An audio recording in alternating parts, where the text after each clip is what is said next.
ನಮಸ್ತೆ. 27/1/2026 ಮಂಗಳವಾರ. ಸೂರ್ಯೋದಯ 6:46ಗೆ, ಸೂರ್ಯ ಅಸ್ತಮಾನ ಸಂಜೆ 6:18. ಇವತ್ತು ನವಮಿ ತಿಥಿ ಇದೆ, ನೆನ್ನೆಯಿಂದಲೂ ಇದೆ. ಆದರೂ ಈಗ ಅಂದರೆ ಇವತ್ತು ನವಮಿ ತಿಥಿ ಸಂಜೆ 7:05 ಆನಂತರ ದಶಮಿ ಅಂದರೆ 7:06 ಮೇಲೆ ದಶಮಿ ಸ್ಟಾರ್ಟ್ ಆಗಿ ದಿನ ಪೂರ್ತಿ ಇರ್ತದೆ. ಇವತ್ತಿನ ನಕ್ಷತ್ರ ಭರಣಿ. ಬೆಳಗ್ಗೆಯಿಂದ ಸುಮಾರು 11:08 ಭರಣಿ ನಕ್ಷತ್ರವಿದೆ. ಆನಂತರ ಬರೋದು ಕೃತಿಕಾ ನಕ್ಷತ್ರ. ಕೃತಿಕಾ ನಕ್ಷತ್ರ ಅನ್ನೋದು ಇದು ರಾಕ್ಷಸ ಗಣ. ಈ ನಕ್ಷತ್ರದ ಅಧಿಪತಿಯಾದ ಗ್ರಹ ಶುಕ್ರ. ಹಂಗಾಗಿ ಈ ನಕ್ಷತ್ರದಲ್ಲಿ ಯಾರು ಜಾತಕದಲ್ಲಿ ಶುಕ್ರನದು ದೋಷವಿದೆಯೋ ಅವರೆಲ್ಲ ಸ್ವಲ್ಪ ಪರಿಹಾರನೋ ಚಿಕ್ಕ ಚಿಕ್ಕ ಪೂಜೆಯನ್ನು ಮಾಡ್ಬೋದು. ಈ ಭರಣಿ ನಕ್ಷತ್ರದ ಅಧಿಪತಿಯಾಗಿ ಶುಕ್ರನಿರೋದರಿಂದ ಶುಕ್ರನೇ ವೈವಾಹಿಕ ಜೀವನ ಅಂತ.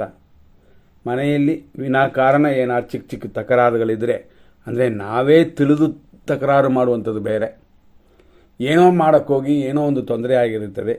ಇವತ್ತು ಶುಕ್ರನ ಪೂಜೆ ಮಾಡಿಕೊಳ್ಳಿ, ದೋಷಗಳು ಕಡಿಮೆ ಆಗುತ್ತದೆ. ಆನಂತರ ನಕ್ಷತ್ರ ಕೃತಿಕಾ. ಹಂಗಾಗಿ ಭರಣಿ ಮುಗಿದ ಮೇಲೆ ಕೃತಿಕಾ ನಕ್ಷತ್ರ ಬರುತ್ತದೆ. ಪರವಾಗಿಲ್ಲ, ಮೋಸವಿಲ್ಲ. ಇವತ್ತು ಭರಣಿ ನಕ್ಷತ್ರದ 4ನೇ ಪಾದ ಬೆಳಗ್ಗೆಯಿಂದ 11:08 ಅಂದರೆ ಬೆಳಗ್ಗೆವರೆಗೂ. ಇದು 4ನೇ ಪಾದ. ಇಷ್ಟಕ್ಕೆ ಭರಣಿ ನಕ್ಷತ್ರವೇ ಮುಗಿತದೆ. ಅಲ್ಲಿಂದ ಕೃತಿಕಾ ನಕ್ಷತ್ರ 1ನೇ ಪಾದ ಪ್ರಾರಂಭವಾಗಿ, ಅಂದರೆ 11:09 ಪ್ರಾರಂಭವಾಗಿ ಸಂಜೆ 4:44 ಇರುತ್ತದೆ. ಕೃತಿಕಾ ನಕ್ಷತ್ರ 1ನೇ ಪಾದ ಮೇಷರಾಶಿ. ಇಷ್ಟಕ್ಕೆ ಮೇಷರಾಶಿನೇ ಮುಗಿತದೆ. ಸಂಜೆ 4:45 ಮೇಲೆ ಕೃತಿಕಾ ನಕ್ಷತ್ರ 2ನೇ ಪಾದ ಪ್ರಾರಂಭವಾಗಿ ರಾತ್ರಿ 10:19 ಇದು ವೃಷಭ ರಾಶಿ. ಆನಂತರ ರಾತ್ರಿ 10:20 ಲೇಟ್ ನೈಟ್ ಅಂದರೆ ರಾತ್ರಿ 12 ಗಂಟೆ ಮೇಲೆ 3:53 ಕೃತಿಕಾ ನಕ್ಷತ್ರ 3ನೇ ಪಾದ. ರಾತ್ರಿ 3:54 ನಾಳೆ ಬೆಳಗ್ಗೆವರೆಗೂ ಕೃತಿಕಾ ನಕ್ಷತ್ರ 4ನೇ ಪಾದವಿದೆ. ನಾಳೆನೂ ಇದೇ ನಕ್ಷತ್ರ ಸ್ವಲ್ಪ ಕಂಟಿನ್ಯೂ ಆಗುತ್ತದೆ. ಹಾಗಾಗಿ ಇವತ್ತಿನ ದಿನದಲ್ಲಿ ಇರುವಂಥ ಸ್ವಲ್ಪ ವಿಷಯಗಳನ್ನ ನೋಡೋಣ. ಇವತ್ತಿನ ದಿನದಲ್ಲಿ ಭರಣಿ ನಕ್ಷತ್ರ ಇರುವವರೆಗೂ ಧನಕ್ಷಯ ಅಂತ ಇರೋದರಿಂದ ಹಣಕಾಸಿನ ವ್ಯವಹಾರ ಮಾತ್ರ ಗಮನ, ಮಿಕ್ಕಿದ ದೋಷವಿಲ್ಲ. ಅದೇ ಥರ ಭರಣಿ ನಕ್ಷತ್ರ ಆದ ನಂತರ ಬರುವ ಕೃತಿಕಾ ನಕ್ಷತ್ರ ಸಿದ್ಧಿ ಅಂದರೆ ಕಾರ್ಯಸಿದ್ಧಿ ಉಂಟು, ಹೆಚ್ಚಾಗಿ ದೋಷಗಳಿಲ್ಲ. ಭರಣಿ ನಕ್ಷತ್ರ ಇರುವವರೆಗೂ ಸ್ವಲ್ಪ ಗಮನ. ಭರಣಿ ನಕ್ಷತ್ರದವರು ಮತ್ತು 6ನೇ ತಾರೀಕು, 15ನೇ ತಾರೀಕು, 24ನೇ ತಾರೀಕಲ್ಲಿ ಹುಟ್ಟಿದವರೆಲ್ಲ ಗಮನ ಕೊಡಿ.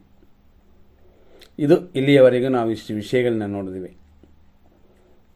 ಇದು 27ನೇ ತಾರೀಕಿಗೆ ಸಂಬಂಧಪಡುವಂಥದ್ದು. ಈಗ 100% ಶುಭ ಸಮಯನ ನೋಡೋಣ.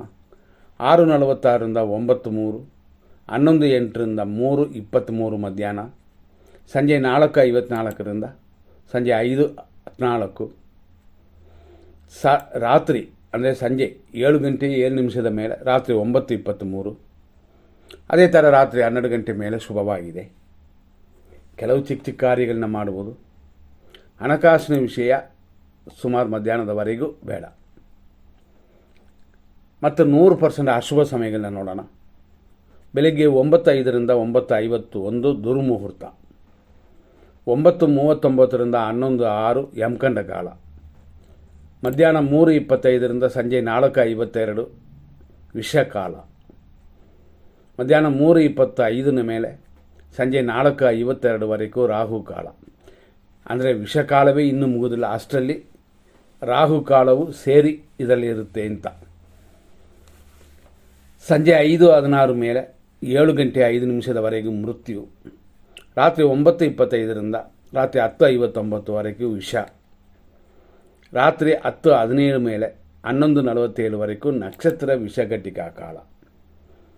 ಆದ್ದರಿಂದ ಈ ಕೃತಿಕಾ ನಕ್ಷತ್ರದವರು ಸ್ವಲ್ಪ ಗಮನ ಕೊಡಿ.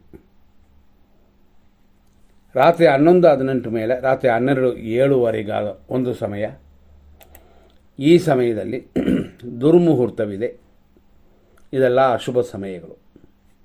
ಇದನ್ನೆಲ್ಲ ನೋಡಿ ನಿಮ್ಮ ಕಾರ್ಯಗಳನ್ನ ಮಾಡಿ. ಮುಂದಿನ ಸಂಚಿಕೆಯಲ್ಲಿ ನೋಡೋಣ. ಧನ್ಯವಾದಗಳು.